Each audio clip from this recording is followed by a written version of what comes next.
Bonjour David. Bonjour Benoît. Euh, Tu voulais parler toi d'une jolie métaphore que tu as pour prendre de la distance avec nos émotions ou en tout cas se représenter nos émotions et tu appelles ça le bus des émotions. Si tu voulais un peu expliquer ce que c'est. Alors le bus des émotions est une métaphore qu'on utilise, enfin, que j'utilise moi-même en thérapie pour parler des émotions et des pensées qui peuvent ou à qui on donnerait la possibilité d'influencer nos actions.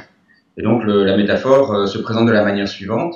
Donc il faut considérer que l'on est soit au volant d'un bus, que ce bus en fait c'est le bus de notre vie et que dans ce bus il y a l'ensemble de nos souvenirs, l'ensemble de nos pensées, l'ensemble de nos émotions, l'ensemble de ce qui a constitué notre vie. Donc il faut savoir que ce bus est très très long, voire infini, puisque tout est dedans.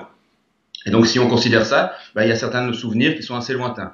Le souvenir de notre prof de maternelle, il est plutôt au fond du bus, gentiment assis en train de manger ses tartines, et on n'y pense pas trop souvent, donc il n'est pas trop dangereux.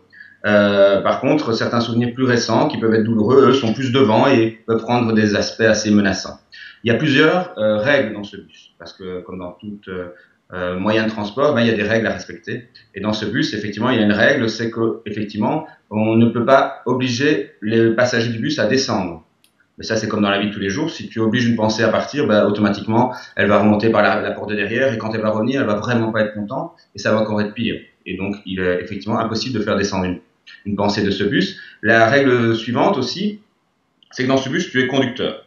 Donc, bien sûr, les pensées et les passagers peuvent venir t'influencer, mais ils n'ont pas la capacité de venir te toucher. C'est-à-dire que tu dois considérer que dans ce bus, tu as une bulle autour de toi qui te protège de toute action physique que pourrait avoir une pensée sur toi. Alors, quel est le sens de ce bus?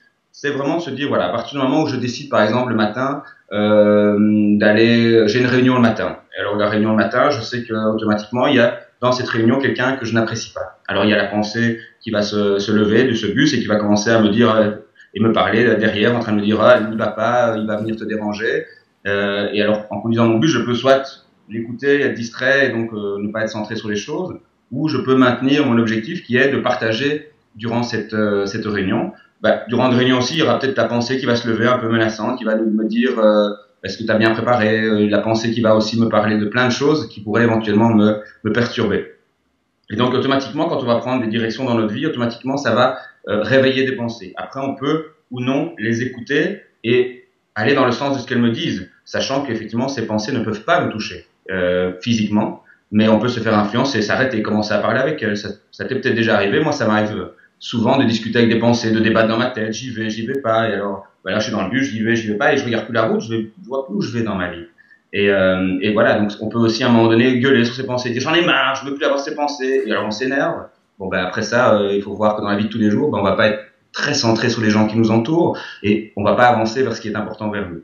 Donc l'important de cette métaphore, c'est vraiment de se dire, voilà, il y a toute une série de pensées. Quand on prend des directions dans notre vie, il y a des pensées qui vont se réveiller, parfois agréables, parfois désagréables. Le tout est de voir un peu quelle direction on veut prendre et est-ce qu'on a envie de se faire influencer et d'éviter de perdre son temps à discuter avec les pensées ou est-ce que c'est plus important d'avancer vers ce qui est important pour nous. Très sympa. Merci beaucoup David. Je t'en prie.